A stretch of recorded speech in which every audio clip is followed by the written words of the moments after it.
So here we are, everybody, back for another in my time-lapse model build videos. And in this particular video, we're going to be looking at the Trumpeter 1/24th scale Hurricane MkI. I'm going to be building this one up as a Mark 12, which really has very little difference externally. It's got an extra 2 guns per wing. And the actual aircraft would have had a slightly different spinner, but I'm not going to worry about that in this build. I'm going to be building it up as the Vintage Wings of Canada Mark 12 that is currently flown as a warbird. So the instructions here for something to look at. And I'm going to be using a combination of the kit decals, which we have here, as well as, I don't know if I have them out, a custom set of decals. Here we go. A custom set of decals from MkI, which is now part of the above and below decals. Yeah, above and below graphics. So MkI is the original guys who designed these, Bill Burns, and he sold his collection to the above and below graphics. These are all custom decals printed out specifically for this use, and I got to figure out color-wise what I'm gonna do. I got to mix and match of decals here. The thing is, the fuselage roundel, I don't have the example here, but the fuselage roundel I need is this one with the cut off bottom, and none of the sets have that. This is the Airfix decals. The decal that comes with the MkI set is the earlier or later style Douglas that Batter had, not McKnight. And then you've got the Trumpeter decals, but the colors are disgusting. The red is just way too red for World War II aircraft, so I can't really use the Trumpeter, and even then the roundel isn't. I mean, the roundel could be modified to work by cutting the bottom off, but it's the wrong shade yellow and the wrong shade red, so I can't use that, and I can't use that, so I'm going to have to cut into the Airfix set, which is a little annoying because it means if I ever do resell the Airfix set, it's going to be missing decals, so I'm going to have to kind of combine a bunch of other decals and sell it off as a mixed bag, but we'll make that work down the road. Anyways, yeah, so between these roundels and then the wings and the underwing and the tail flash and everything else, I'll be able to do LEA along with the boot and the skeleton, which is going to look really, really cool. I'm really excited to build this up. So that is that. I also have a photo etch instrument panel, which I don't have handy at the moment, but it will be used up. I'm going to be basically doing it out of the box, so there's not too much going into this. It's going to be built on commission for the current pilot of this aircraft, and that's enough talking. So let's jump right into the building of this, and as always, my name is Sean, and this is Sean's Aviation.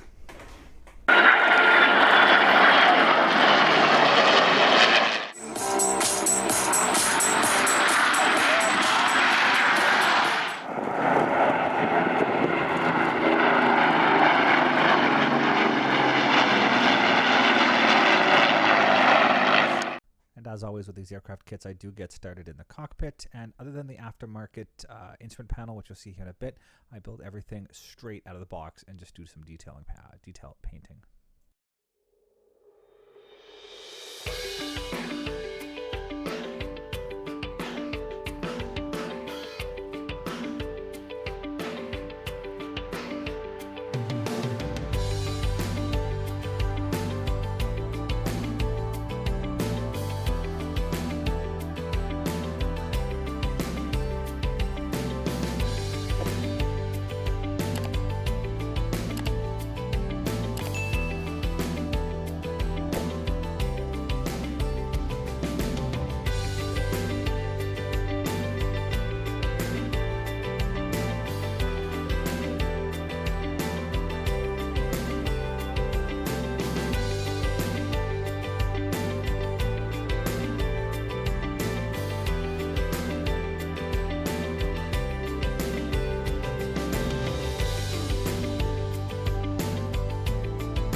here you'll see I have all the interior parts painted the RAF interior green, and then I go ahead and I prep and paint all of the interior parts that need aluminum, mainly like the floors and the side frames and all that kind of stuff. And I get the wheel wells set up as well because they're also painted aluminum.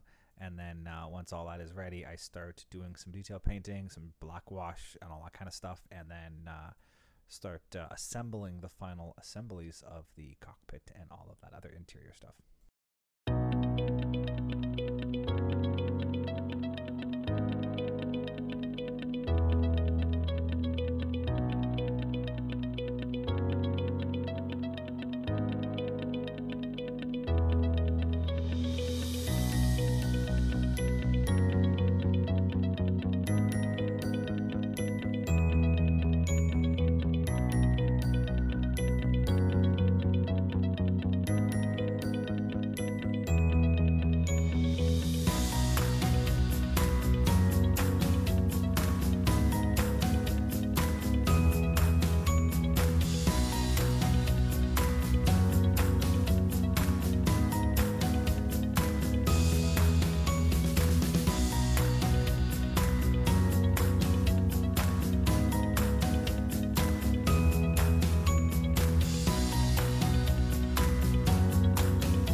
So here I start getting the seat belts all assembled, and you'll see here in a little bit I ran into some issues with those seat belts, but I'll go over that here in a second. Otherwise, I just start gluing on all the little bits and bobs for inside of the side walls of the fuselage, so I can start hand painting that stuff black before I do any of the dry brushing and weathering.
So here we are looking at the progress on the Hurricane, and of course I did a little earlier in the build progress to do this, and of course I'm downloading the videos and all of a sudden all my audio is garbage. And for some reason my mic hasn't been working very well for a while. I've had the same problem with the War Museum, but anyways, long story short, just so you can see where I am, I mean, you've been watching along, so you've seen this, but the cockpit is effectively finished. I haven't glued on the instrument panel or the tank yet. I'm not going to paint the tank. It's going to be hidden behind all the stuff in the fuselage when you put it all together. So not going to worry too much about painting that. Same goes when it comes time for the engine.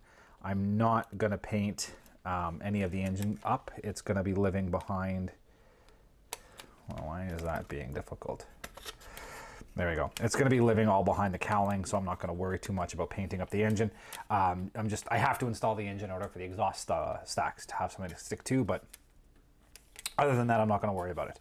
But you can see the look of it all when it's together. It looks really, really good. Some basic weathering, just a light black wash, a light dry brushing to make it pop so that the details are all there. Still haven't figured out if I'm putting the side door on yet. I'll deal with that a little later down the build line. A couple of things to note when you're doing this. The cockpit instrument panel I used is the Yahoo aftermarket set from Poland. I got it actually off of the Hanat's website, and honestly, it is an amazing,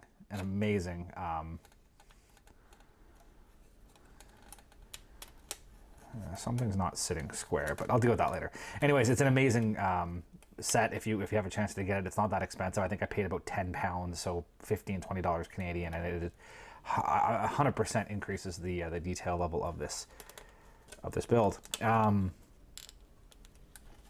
The seats I have painted.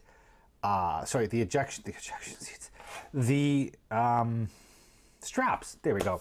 The straps on the seat I painted a dark green, more accurate to how the real aircraft is flying. As I've mentioned, I'm building this as a commission build for a pilot who flies a Warbird. And the scheme will match what he flies. So I'm doing the cockpit up as close to what I can do for what the real plane looks like without going into any crazy scratch building stuff. So that's kind of where that I am. So I painted the seat in a dark, the straps in a dark green, similar to how the real plane is. And everything goes together quite nicely. One word of warning I do have, which I'm still running into issues. The seat belts that run through the back of this armor plate are horrible. They are very hard to bend. They're very thick. They don't like to bend at all. And I've run into this issue where as it sits back here, this armor plate is supposed to be flat against this panel, but when you put that seatbelt in, it bulges and doesn't sit flat. And I've actually cut the whole back half off in order to make it fit better. And I don't know what else to do to make it all fit, other than just jamming it in there and hoping it all lines up. But anyways, slowly poking along, as I'm sure you've been watching as well. I got a lot of silver bits all painted up, and I've started to assemble the engine. But like I said, it's just going to be a flat black painted blank, just enough to have the exhaust stacks. So that's the current status. Once I've got the clear panels glued on here, the cowling sides, I'm going to paint those camouflage so you're not going to see them at all. You're not going to be able to see into the engine at all. So I'm just going to go ahead and get that built up and painted up the way I would for any other kit, and continue on with everything. So we're slowly plugging along on it. I'm really happy with the look of the cockpit, and I am excited to see this thing move on to the next step. So keep an eye out. Like I said, next up, we'll get this engine built up, painted black, get the firewall assembled, get this fuselage glued together, and then I'll start tackling the wings. So stay tuned, and let's just keep moving on.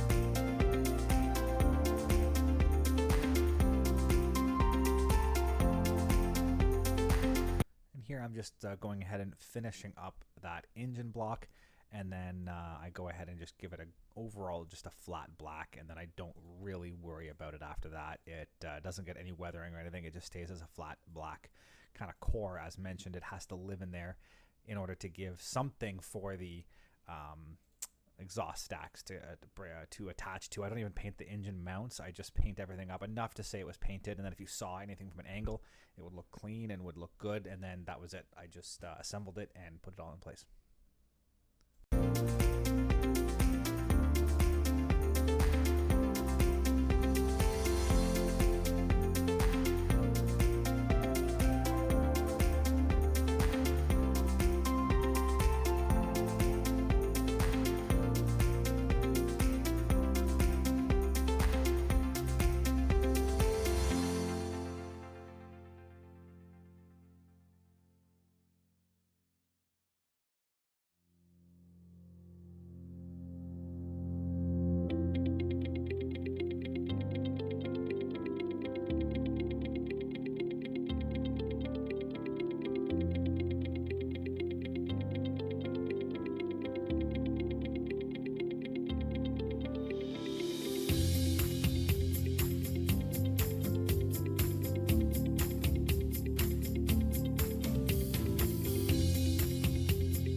Here you'll see where I run into the first of my issues with the seat belts. Well, I guess the second. The first issue is when I was first installing them.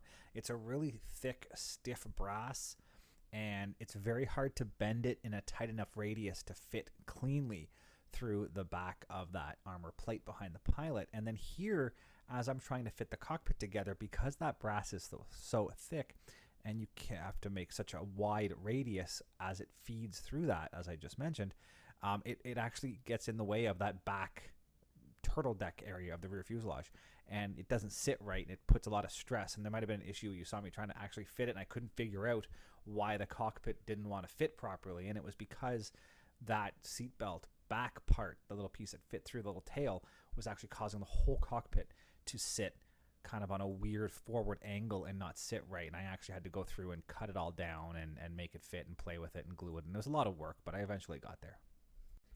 And then here I'm starting to glue that fuselage together, and with that correction on the seatbelt, the fuselage went together beautifully.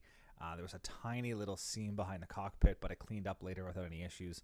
And as usual with gluing the fuselages, I glue the interior pieces into one half, and then I assemble the fuselage, and I just work my way around slowly, little by little, gluing sections of the fuselage, working my way kind of around in a circle. I'll start at the top by the nose, work my way across the top, around the tail, and up the belly.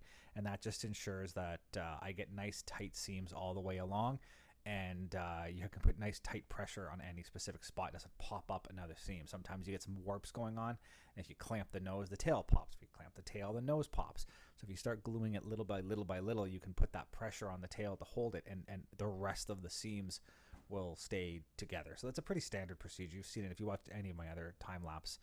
That's how I do it. And I just go along. I make sure I got lots of glue in there and all the seams are nice and tight, and work my way around.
Here I start working on the wings.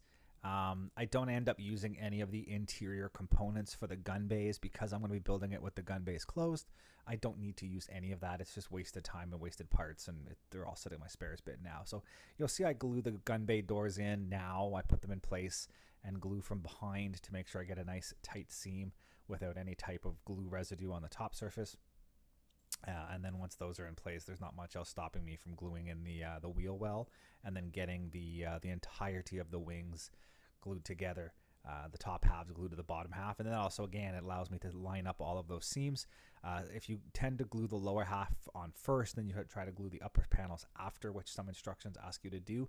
It's easy to get a misalignment in the wings, so I find if you glue the wings together first, ensure all of those seams, especially those leading edge seams that are highly important to be square, are in place.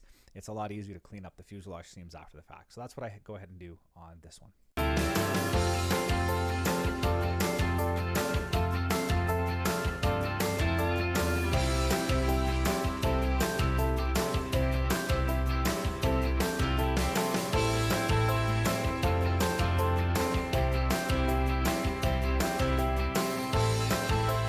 So once the wing halves are glued together and I have a nice tight glue, and I've cleaned up some of the seams a little bit, I go ahead and glue on those leading edges. This particular kit has insertable kind of weapons area, and it allows you to do the same mold to provide different leading edge inserts to build, say, a Mark II with cannon or the Mark I with the machine guns. So those pieces have to go in, and they didn't quite fit perfect. I don't know if it was the mold or if it was the way I built them. They were just slightly out of square. So it just involved a little bit of playing and finessing with them during assembly, and then a little bit of sanding and cleanup after the fact to make them look good. But again, not perfect, but at the end of the day, they went together pretty well.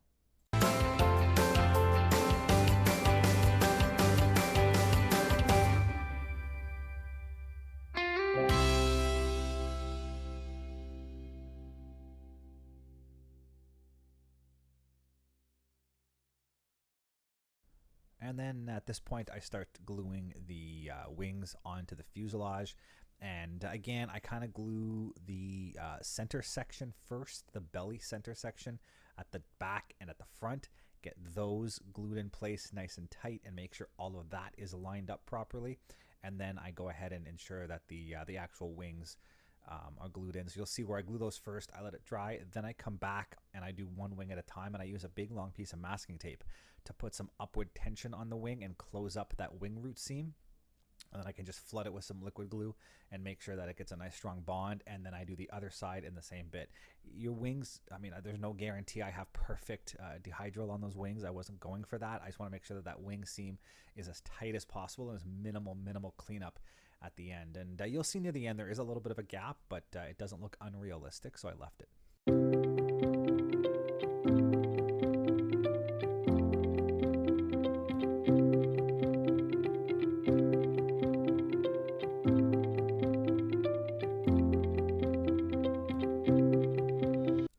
Now that the wings are glued on, I just go around with a bit of Mr. Surfacer and just start filling in some of those minor seams. It's something I started relatively recently with the Mr. Surfacer, and it's a big help, especially for smaller seams, as it doesn't require much sanding.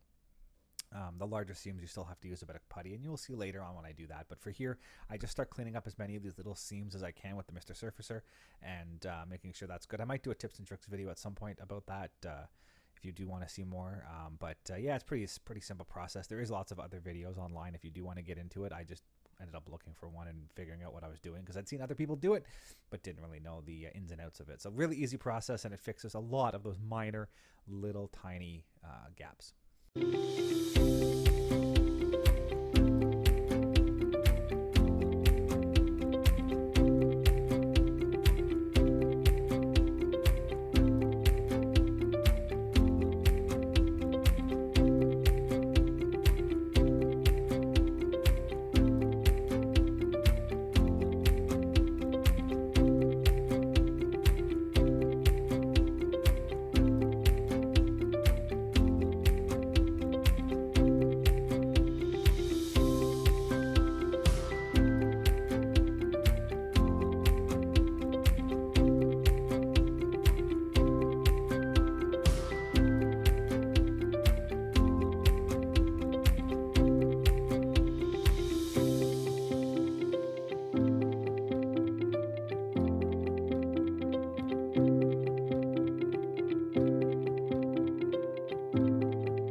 So you'll see here, now that I get the horizontal stabilizers in place, I just go ahead and start cleaning those up.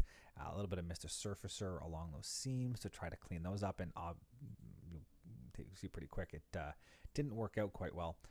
They left some pretty thick gaps there, so I ended up having to come back with some putty, fill those gaps with some putty, and then once it was dry, I sanded it down. I also took the time to do a bit of puttying kind of around the wing roots at the front and the back, as well as the canopy area, just in front and just behind the canopy, where the canopy caused a little bulge in the fuselage, left a gap. So I cleaned all that up, and that pretty much fixed all of the panel line issues that I had to worry about. And then I can move on and continue prepping this for some primer.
I'll start assembling things like the ailerons, which I'm doing here, and then you've got the elevators, the rudder, the flaps. All of that stuff needs to be assembled and glued on. There's no reason for me to leave that off till later, so I get all of that stuff assembled, glued into place, and then you'll see I start getting the forward canopy ready to go.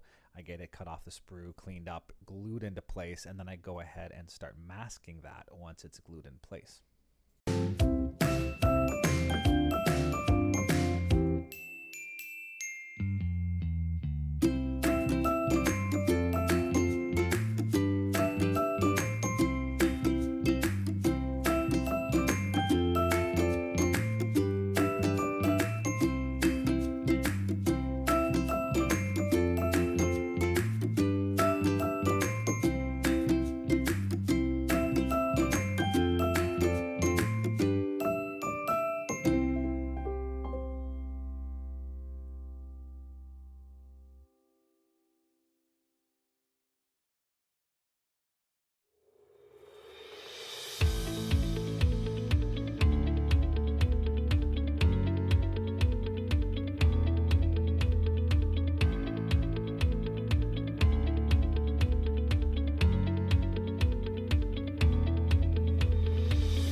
As mentioned there, now that the canopy is in place, I go ahead and start masking it. I decide to mask off the entirety of the cockpit with the canopy separate. On some of my kits, I will temporarily glue the canopy in place and mask it and paint it. And in other cases like this, for example, the canopy overlaps the rear fuselage. So if I glue the canopy in place, paint it, then remove the canopy later to be built open, there's a section of that rear fuselage that doesn't get painted. But then you can't just paint the fuselage ahead of time. So you'll see where I fully mask the cockpit and I have to fill it with some Kleenex and stuff to just fill in the gaps, and then the actual canopy gets painted. Sorry, it gets masked, and masking tape on the inside so that when I do paint it, it all lines up and that there's no gap or any hand painting issues, which can cause problems when there's a mix of hand painting and airbrushing.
So here we are, and I think this might be a good natural point where I can wrap up part 1 of this build and move on to part 2.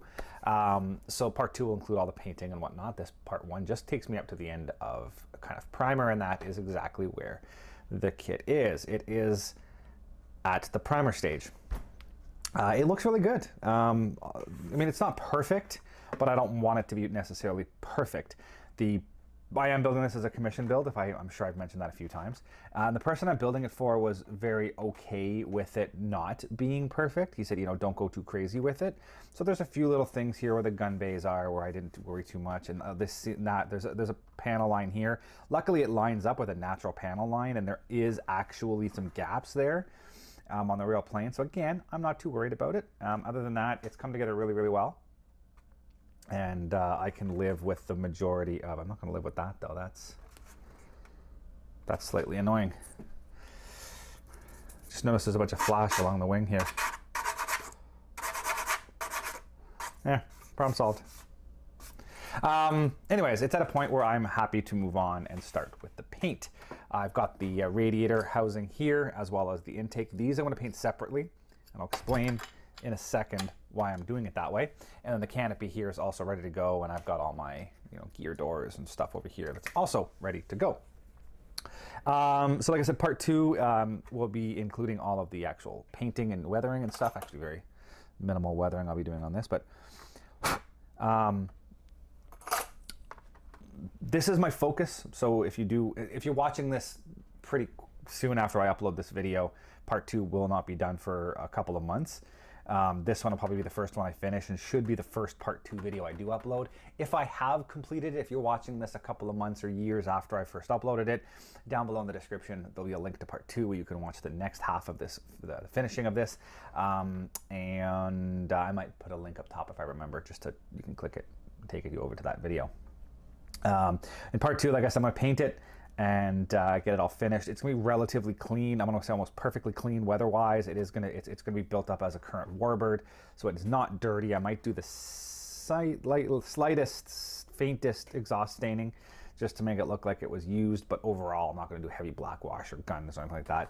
I have added the extra machine gun ports. It is a Mark 12, which included the outboard machine guns. These inboard ones will be covered. I'm probably just going to cover it with a piece of Tamiya tape, paint that red, very similar to how the actual airframe is. These guns are covered, these ones aren't.